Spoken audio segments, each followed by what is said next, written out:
Alright guys, so here is the mount for the left side caliper of my front rim. This piece right here is just part of my support. I have the other pieces hidden for a second, but I'll just kind of play with this in 3D for a sec. You guys can kind of see how it bolts up, how it fits into the mount at the moment. This is the back side. Okay, now I'll go over here and I'll unsuppress my support material that I designed into my part so it'll stand up. I don't have another failed print like the other day.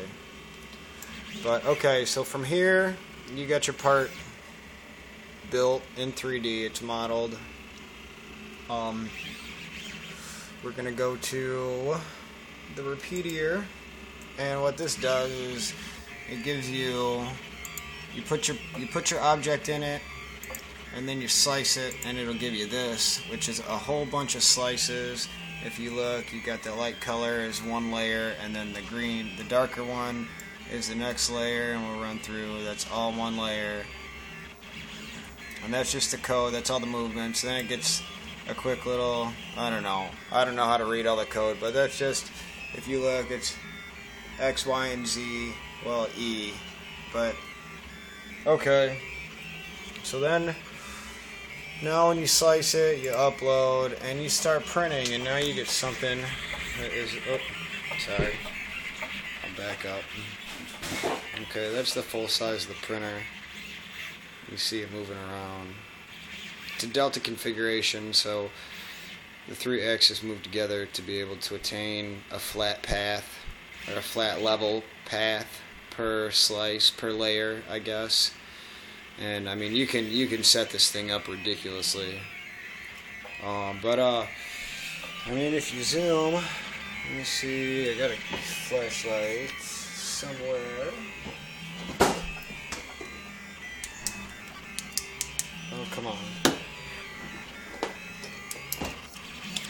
You can see, let's see. You can see it's starting to print the support material at the bottom, and then on the infill, I'm infilling with a honeycomb pattern. It's hard to see because it's so glossy, but I'll try to get in here on the layer.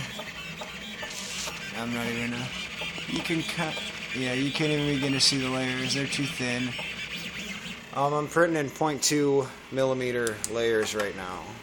So that is 20 microns. I think that's the width of a human hair.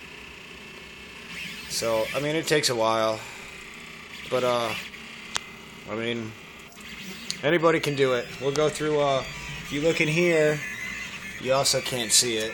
But, this is all my wires. That's the board. You got down at the bottom the red, green, yellow, blues. Those are for the motors. All these cords just plug right in. It's really self-explanatory. They can only go so many places, and the clips. I mean, it's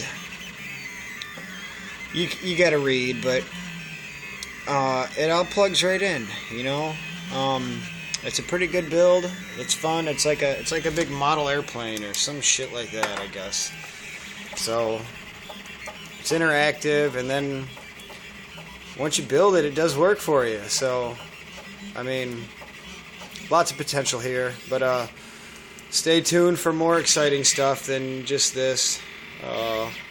This thing will soon start printing some alternative devices we can use on our houses and help get us off the grid, if not indefinitely get us off the grid. So it just depends how much time you want to put into making your setup and how many parts you want to print, and you can just keep printing as long as you got material, so you can make your setup as in-depth as you care to. So getting off the grid with a printer like this is I've actually seen a third world country that had a generator in the village or whatever, but the generator had broken, and somebody with a 3D printer closest in the land or what have you printed them a part that made the generator operational again. And I mean, that brings stability to a whole lot of people. So, I mean, at the least, you know, there is so many different things that you can use one of these for, and, I mean, all you gotta be able to do is, you gotta be able to sketch in 3D. But you really don't, because there's all kinds of, you got GrabCAD, you got Thingiverse, you got all kinds of files you can download and just utilize. That's part of what I'm going to end up doing. We're going to have all kinds of our files, and people can interactively help me with my projects if they care to. So that's the idea. It's people helping people rather than everybody trying to get over on each other. I don't know. It doesn't make sense to most people out there, but it makes sense to me, and I have a path to follow, so this is the only thing I know how to get this stuff out here. So, happy trails.